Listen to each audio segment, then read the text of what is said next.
Dear friends, tarot Oracle ചാനലിലേക്ക് എല്ലാവർക്കും സ്വാഗതം. ഇന്ന് നമുക്ക് കറൻറ്റ് ഫീലിങ്സും യൂണിവേഴ്സിൻ്റെ ഗൈഡൻസും നോക്കിയാലോ. അപ്പോൾ ഇന്നത്തെ കറൻറ്റ് ഫീലിങ്സിൽ ഫസ്റ്റ് ഗേഡ് വന്നിരിക്കുന്നത് 3 ആണ്. 3 സൂചിപ്പിക്കുന്നത് ക്ലോസ് ഫ്രണ്ട്സിൻ്റെ ഒരു ഗെറ്റ് ടുഗദറാണ്. അവരെ സെലിബ്രേഷനാണ്. ഭയങ്കര ക്ലോസ് ആയിട്ടുള്ള കുറച്ച് ഫ്രണ്ട്സ് കൂടിയിട്ട് അവർ സെലിബ്രേറ്റ് ചെയ്യാണ്, എൻജോയ് ചെയ്യാണ്.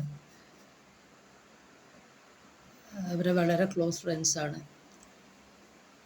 അപ്പോൾ സെലിബ്രേഷൻ്റെ കാർഡാണ്, വളരെ നല്ല കാർഡാണ്. അപ്പോൾ അതിൻ്റെ യൂണിവേഴ്സൽ മെസ്സേജ് എന്താണ്? സ്ട്രെങ്ത്താണ് വന്നിരിക്കുന്നത്. അപ്പോൾ ഇവർ ഭയങ്കര സ്ട്രോങ് ഫ്രണ്ട്ഷിപ്പാണ്. ഇവർ ഭയങ്കര സ്ട്രോങ് ആണ്, ഭയങ്കര സ്കിൽഫുള്ളാണ്, കാമാണ്. ഇവർ ടാക്കിൾ ചെയ്ത് കാര്യങ്ങളൊക്കെ കൊണ്ടുപോകാൻ കഴിവുള്ള നല്ല ക്ലോസ് ഫ്രണ്ട്സാണ്. അവരുടെ സെലിബ്രേഷൻ അല്ലെങ്കിൽ ഗെറ്റ് ടുഗദർ അവരുടെ എൻജോയ്മെൻറ്റാണ് കാണുന്നത്. അപ്പോൾ ഇന്നത്തെ കറൻറ്റ് ഫീലിങ്സും ഗൈഡൻസും വളരെ നല്ലതാണ്. 2 പോസിറ്റീവ് കാർഡാണ്. ഇത് നിങ്ങൾക്ക് റെസണേറ്റ് ചെയ്യുന്നുണ്ടെങ്കിൽ please do share, subscribe and like. Thank you.